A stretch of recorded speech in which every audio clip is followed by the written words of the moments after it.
This is day 5 over here at the Exodus house. As you can clearly see, we can now see the perimeter wall all the way around. From over here, it looks like, a small thing, but over here, you can see it's huge. Mambo, Jackie.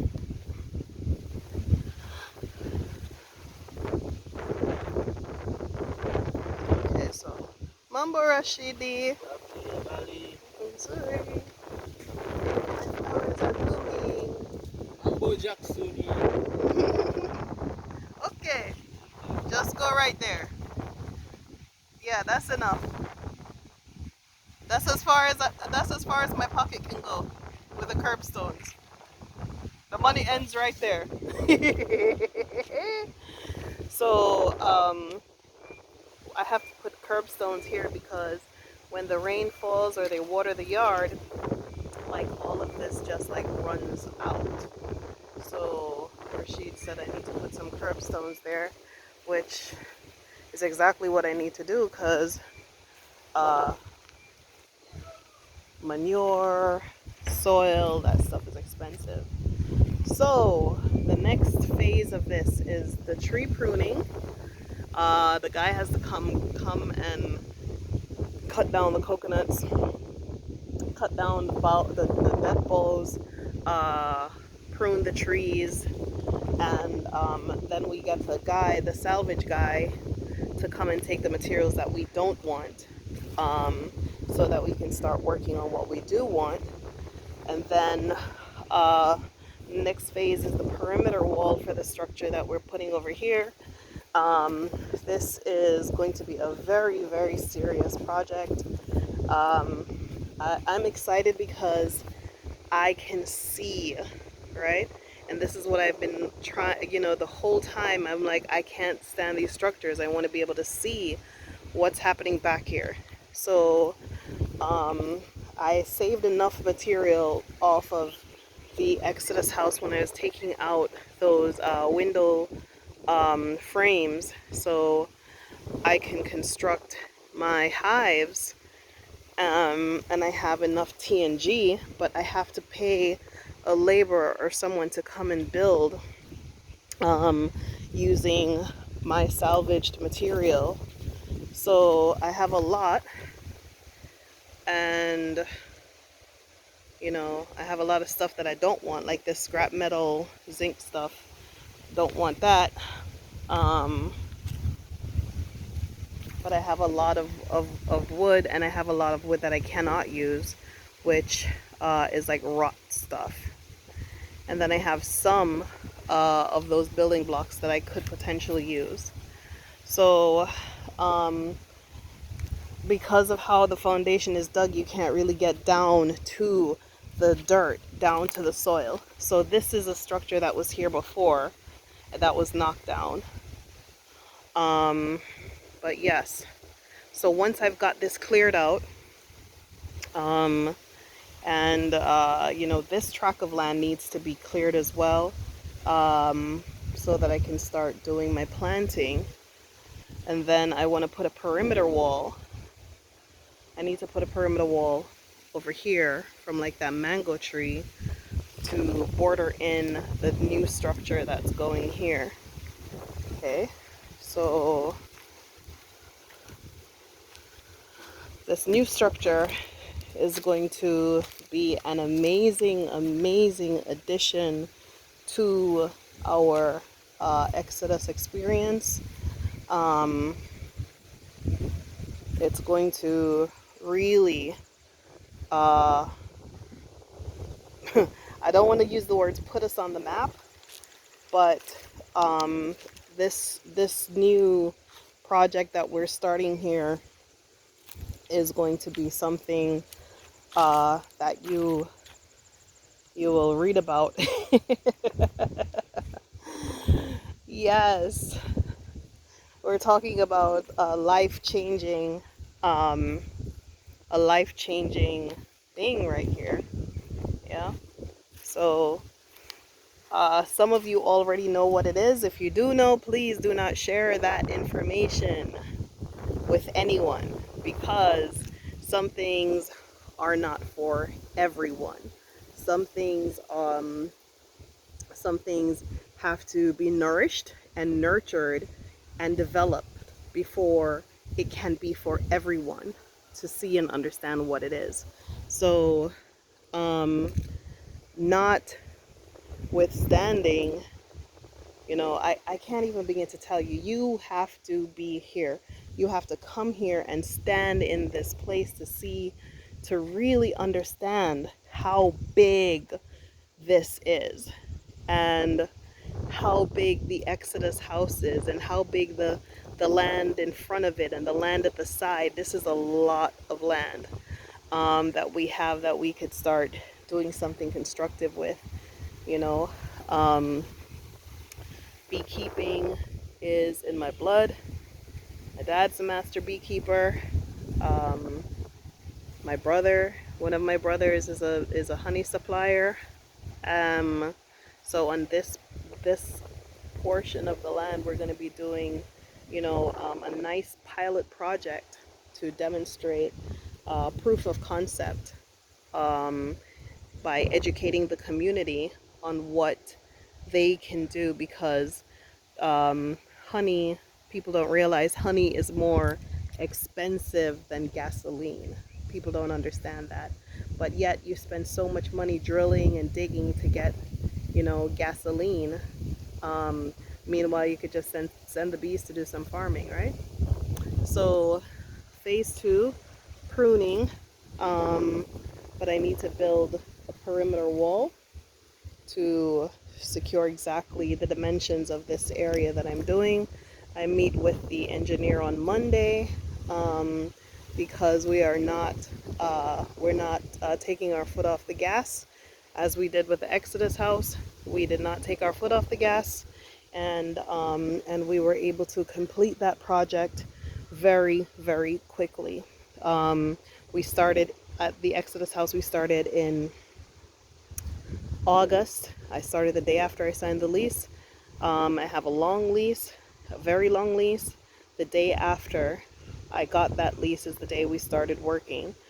And then we did not take our foot off the gas until March. So August, September, October, November, December, January, February, March. That was 7 months to complete that project.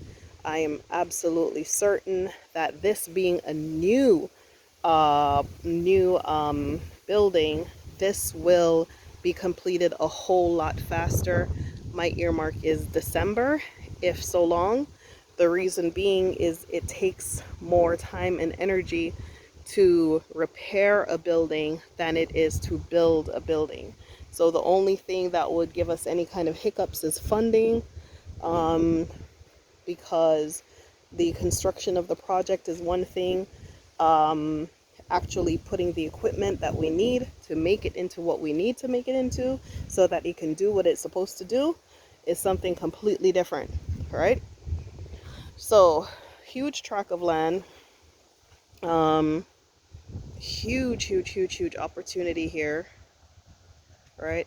And big ups to the person who gave us that donation to start doing what we needed to do over here. So, and big ups to the people who have reached out to continue to push this project forward, because this is not like the Exodus house. The Exodus house and the beekeeping is going to be tied to the same NGO. It is one NGO. We're going to be using the money that we raise from our bees to run our repatriation and reparations NGO. This is a completely different animal. This animal over here needs a different kind of structure for what we're doing. So yes, I love it because I can finally see, and I'm excited because I know what's coming next. I know, it's like a culmination of all of my experience, and my background, as a trained filmmaker, as you know, someone who's been around a lot of different kind of entertainment aspects. As a web developer, there is something here that speaks to an industry that I know and I understand very, very, very well, and how we can capitalize on that industry best using tools that I already have, or I should say resources that I already have. So yeah, we're right on the beach. It's going to be a huge, huge, huge, huge, huge, and magnificent things. It's going to change a lot of lives. Um, and we're going to really change the dynamic of certain things here. We've already started that with the Exodus House, but this is a continuation and the solidification of our position in time and place and history. And if you want to be a part of that, let me know. ExodusAfrica1 at gmail.com. XODUS Africa, the numeral 1 at gmail.com. I forgot to also mention that we will be hosting a dedication day. The dedication day is for the people who contributed to the Exodus House. And so I have to get all that information together to the engravers and stuff like that. So I had planned to do the dedication day in August on the 1 year anniversary of having the house, but I fell sick and I fell behind.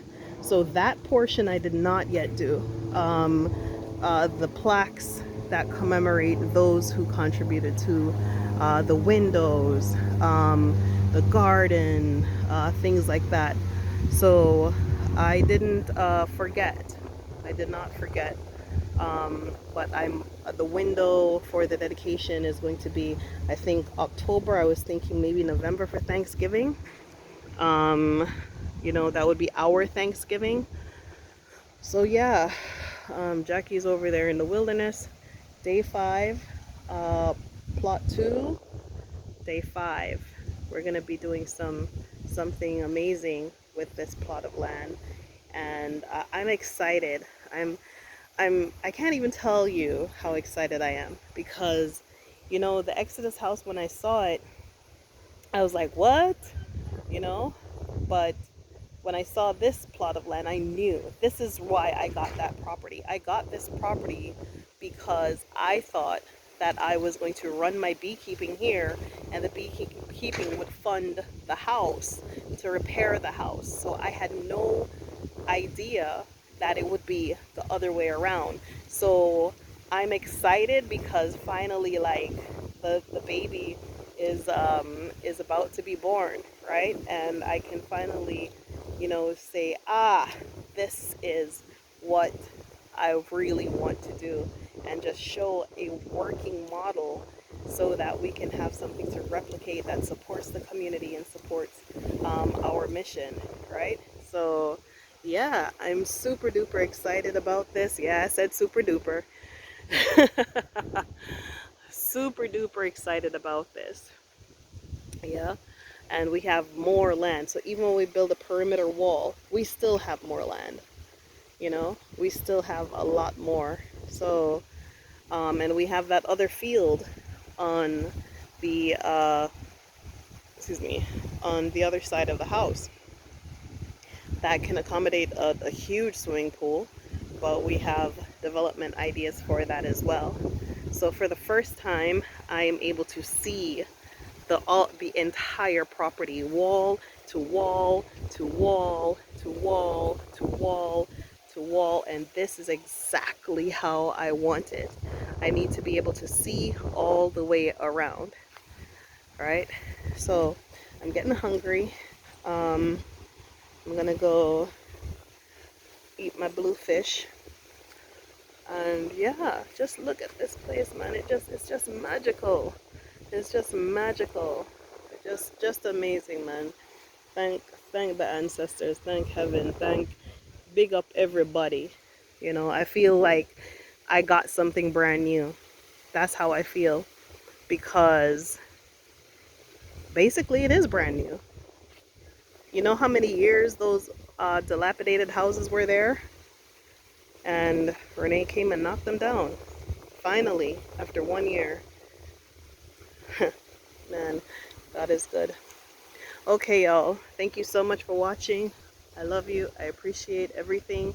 Email me, exodusafrica1@gmail.com. Reservations are still available, exodushouse.com. Yeah, let's step into this greatness together, right? All right, love y'all. Bye-bye.